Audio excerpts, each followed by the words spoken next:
¿Te parece si empezamos con esta hoja de papel? ¿Y qué es lo que podemos aprender de esta hoja de papel? Pues yo creo que podemos aprender cómo es nuestro cerebro y cómo se va construyendo.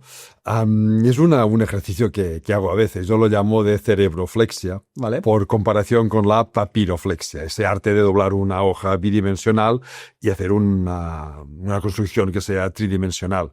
Un poco la idea es, la forma de la hoja es la materia básica de nuestro cerebro. Ahora aquí todos tenemos la hoja rectangular, pero no todos tenemos que sean iguales. Ya somos genéticamente diferentes desde la concepción. Personas con más predisposición hacia unos aspectos mentales, hacia otros. Por lo tanto, ya no sirve que tengamos todos la misma hoja. Imaginemos que mi hoja es así. No, tú déjala igual. Vale. ¿La dejamos igual? Vale. Sí. No, tú si quieres también. Vale, ok. Ahora imaginemos que, mira, te la cambio. Yo me quedo con la entera. Vale. Imaginemos que esto fuese pues una sesión de papiroflexia y yo os pidiese pues que siguieses todos los movimientos que yo voy a hacer para construir un avión de papel con esta hoja. Ok.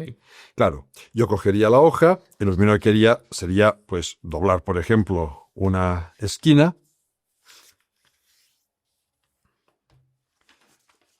No podéis, porque a vuestro papel le falta una esquina. No. Ah, claro. Claro, ¿qué pasaría?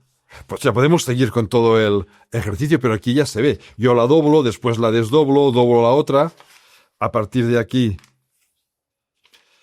a partir de esta intersección que se forma, yo ya tengo el morro del avión.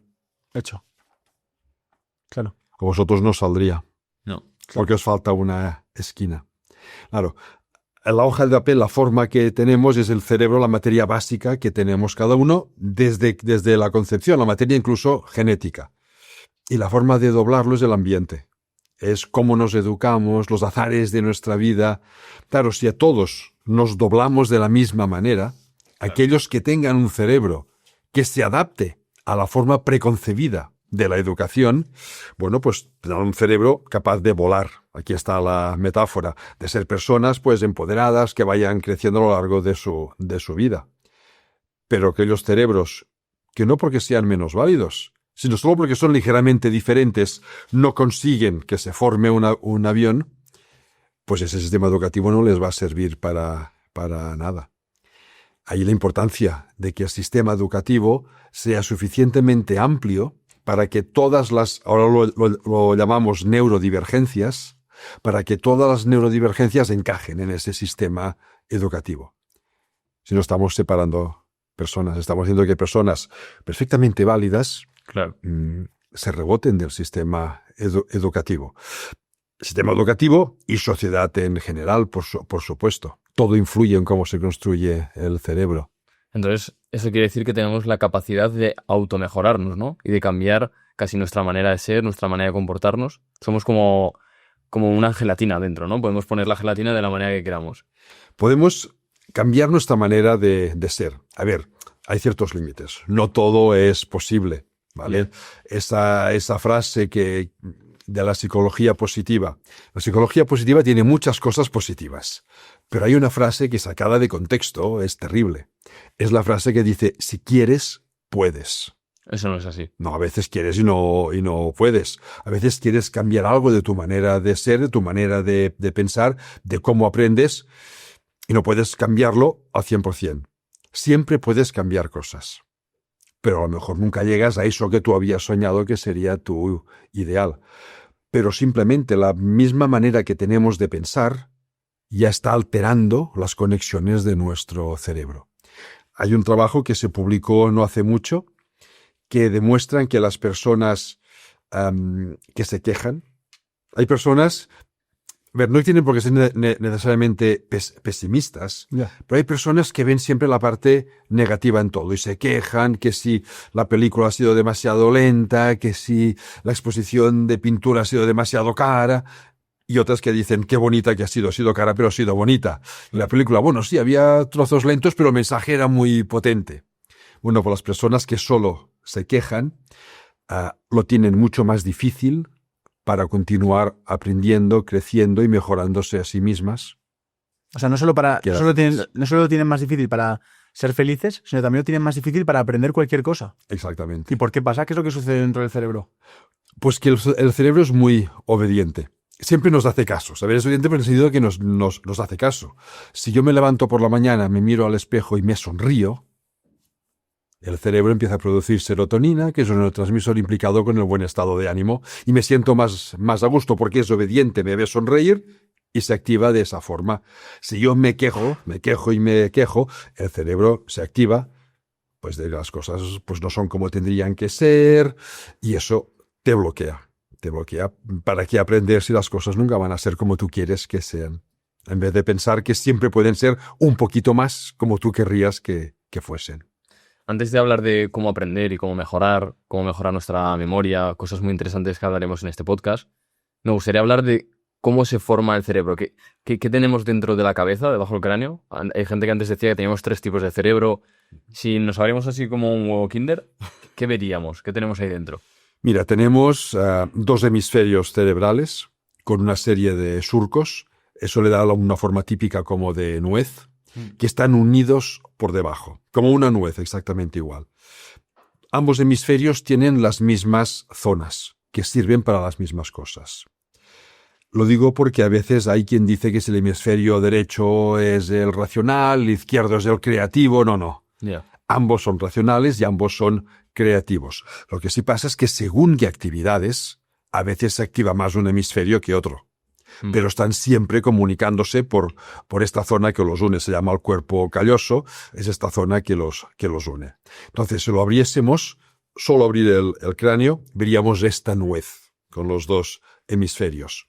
Si entonces cortamos el cerebro por la mitad, veríamos una serie de capas de neuronas que están organizadas para generar todas nuestras capacidades mentales. Las más centrales son las partes más automatizadas de nuestro cerebro. Es, por ejemplo, lo que se llama el sistema límbico, que incluye las zonas que generan las emociones, nos dan sensaciones de recompensa, de bienestar. Esa es la parte más instintiva y más impulsiva de nuestro cerebro. Y a medida que nos vamos desplazando hacia afuera, en la parte más externa es lo que se llama la corteza cerebral, es donde residen las funciones más complejas. La reflexividad, la planificación, el control voluntario de nuestros movimientos, no el automático. Lo que veríamos es eso. Esto es lo que hizo que hace décadas se hablase de los 3 cerebros. Vale. Lo llamaban el modelo triuno.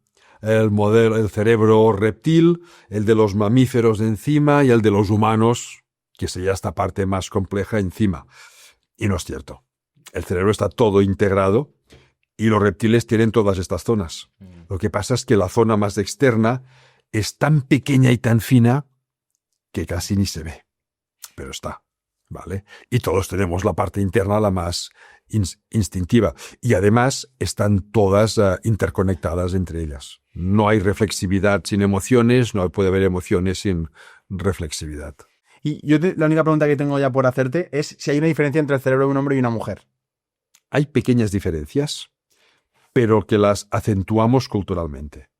Hay algunas diferencias, se han encontrado. Y hay pues casi unos 80 genes que funcionan diferente en el cerebro de un hombre que en el de una mujer. Pero todos tienen relación con aspectos reproductores, que es donde están las principales diferencias. Vale. Es decir, los hombres no podemos gestar, no tenemos útero, las mujeres sí. Y eso implica unos cambios hormonales, cambios incluso en cuanto a la protección. Cuando hay una amenaza, la mujer se protege. Especialmente si está embarazada, tiene que proteger a su bebé. El hombre no tiene que proteger a ningún bebé, tiene que proteger al conjunto. Pero eso de que tienen más empatía, los hombres más razón, ¿eso en el cerebro se ve? A ver, las mujeres tienen un poquito más de oxitocina que los hombres. ¿Esto qué quiere decir? Y la oxitocina es la neurohormona que facilita la socialización. Vale. Por eso, en promedio, siempre en promedio, cada persona es diferente. A las mujeres les resulta un poquito más fácil socializar que a los hombres. Hay hombres más sociables que muchas mujeres y mujeres menos sociables que muchos hombres, por supuesto. Por supuesto. Pero en promedio les resulta un poquito más fácil socializar porque tienen más oxitocina en su cerebro. Nosotros también tenemos un poquito menos. Lo que sucede es que estas pequeñas diferencias biológicas después las acrecentamos culturalmente. Cuando una niña pequeña juega en el parque y se cae, y van sus padres, ¡ay, pobrecita, que te has hecho daño! Ven, princesita. Y lo mismo le pasa a un niño. Venga, valiente, vete a lavar con el agua de la fuente. Perdón, se han hecho el mismo daño. Pero ¿qué les transmitimos? Que la niña es pobrecita, necesita de los demás, y el niño tiene que ser valiente y arrogante. Totalmente. Totalmente. Y eso es cultural. Es cultural. Termina fijado en nuestro cerebro en conexiones cerebrales. Claro. Pero el origen es cultural, no es biológico. Cuando tú ves todavía, yo veo en Barcelona algunas tiendas de juguetes, ahora cuando se acercan las Navidades, que abres las revistas para vender juguetes, las primeras páginas siempre son los juguetes de niño, que consideran que son para un niño, y las últimas para las niñas. ¿Eso qué te está diciendo? Los hombres son más importantes que las mujeres, porque van delante, cuando es absurdo. Las de los niños, coches, trenes, pistolas, cosas de cowboys, no sé qué. Las que supuestamente son para niñas, cocinitas, cunas. Es que los hombres no cocinamos. Cuando tenemos un hijo no le cambiamos los pañales. Deberíamos hacerlo exactamente igual. Claro, eso marca diferencias. Son muy sutiles, pero las va acrecentando.